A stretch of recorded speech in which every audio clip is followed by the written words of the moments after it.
This is the story of a proud and flamboyant man who was the first black boxer ever to win one of the most prestigious titles in sports. Between the years 1908 and 1915, he ruled the heavyweight division as no man had before him. But at the turn of the 20th century, his carefree lifestyle was despised by many of his fellow countrymen.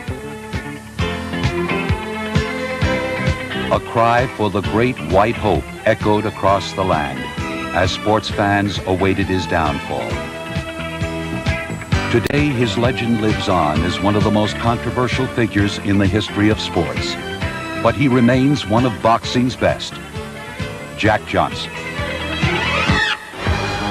HBO Sports presents Boxing's Best.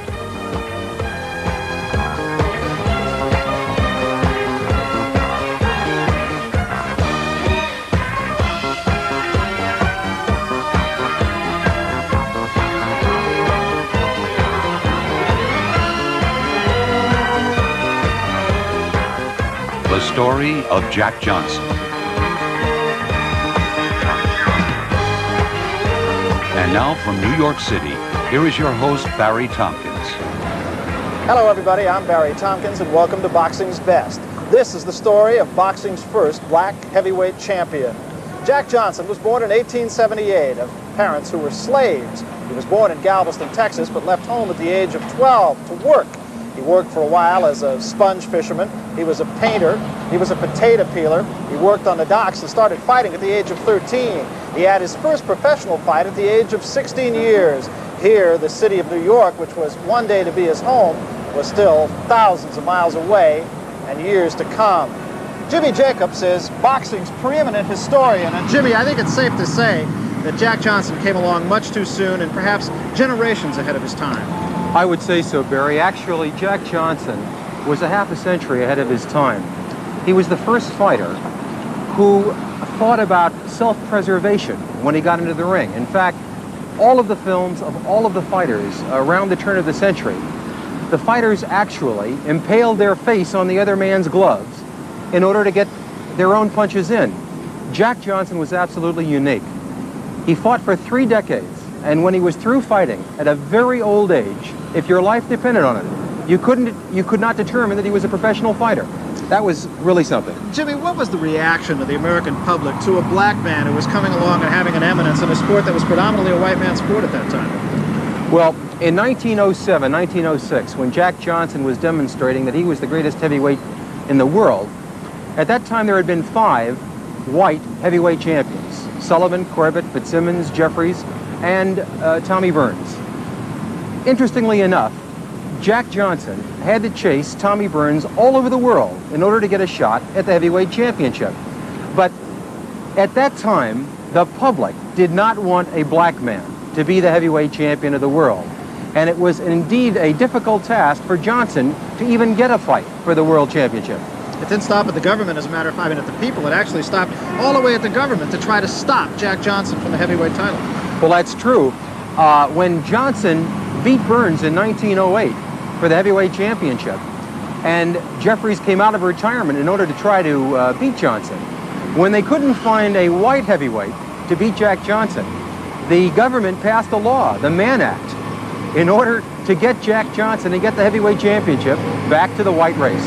It was in 1905 that Jack Johnson started looking for Tommy Burns. It was to be a 3-year search. He finally caught up with the man all the way in Australia. Jack Johnson chased heavyweight champion Tommy Burns all over the world for the title he wanted so desperately. Burns insisted on drawing the color line, denying leading black contenders like Jack Johnson, Joe Jeanette, and Sam Langford a shot at the title. But wherever Tommy Burns went, Jack Johnson would follow.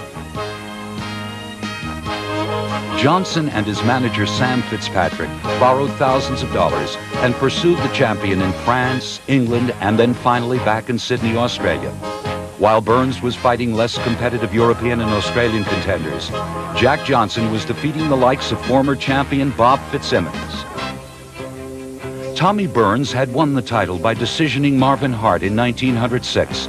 It was Hart who claimed the vacated heavyweight title, When James J. Jeffries announced his retirement in 1905, Jack Johnson had issued public challenges to all three champions. In each case, he was ignored.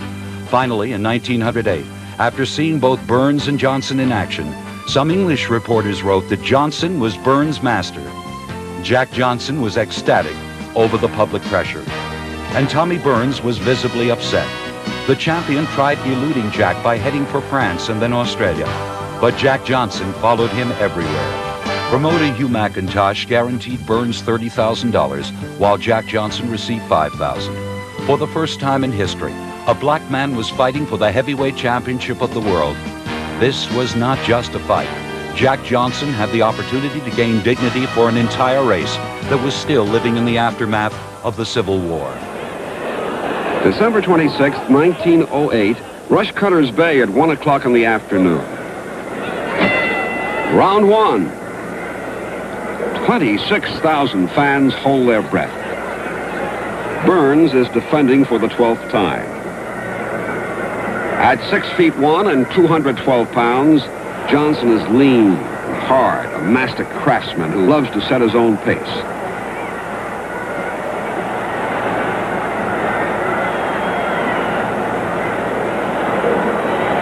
Burns looks for an opening but is tied up.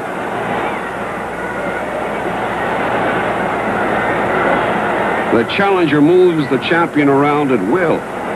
The man in the white suit, promoter Hugh McIntosh.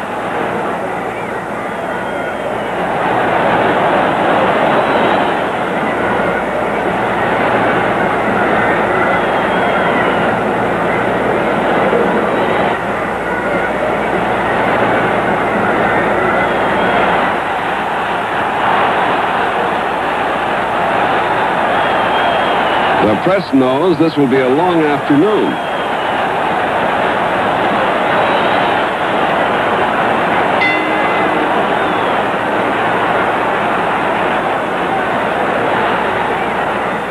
By round 8, Johnson is having the time of his life.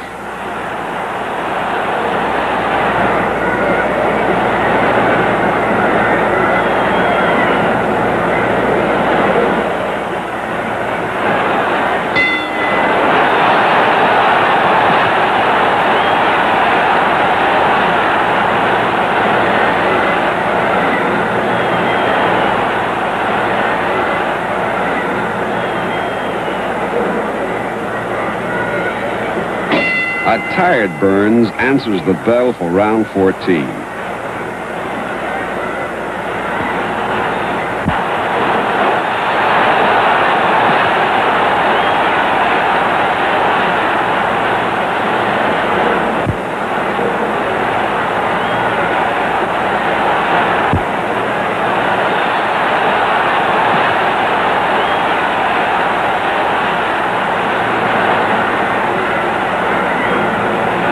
Johnson pours it on, lifts, rights, hooks, uppercuts. Burns is defenseless. At this very moment, the police shut off the cameras and stopped the fight. Afterwards, famous novelist Jack London, who was covering the fight for the New York Herald, wrote that Jim Jeffries was the only man who could defeat Johnson and rescue the white race. The words which were used to describe the outcome embodied the deep-seated racial tensions of the day. Jack Johnson had accomplished what no black man had before him. But even though he was a hero among his own people, the white American public eagerly awaited his downfall. With me is Howard Sackler. He is the author of The Great White Hope. And Howard, I think it was when Jack Johnson came back from the fight with Tommy Burns in Australia that Great White Hope became more than just a phrase.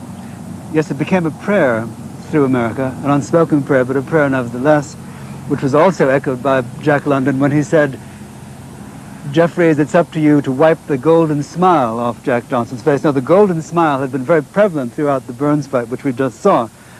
Burns had repeatedly referred to Johnson's supposed yellow streak, which of course antagonized Johnson.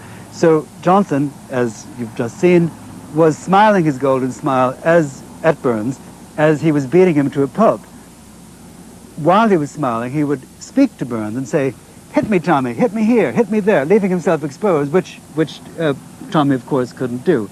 So that Jack London, who as you may or may not know, became a revered figure, a socialist writing figure in the Soviet Union, was expressing the racist feelings of his times in an extreme way. Did that, do you feel, set the tone for how the public perceived of Jack Johnson? I think it was a reflection of the tone. The tone had already existed after Johnson beat Burns. How did Jack Johnson see himself? He saw himself as the best fighter in the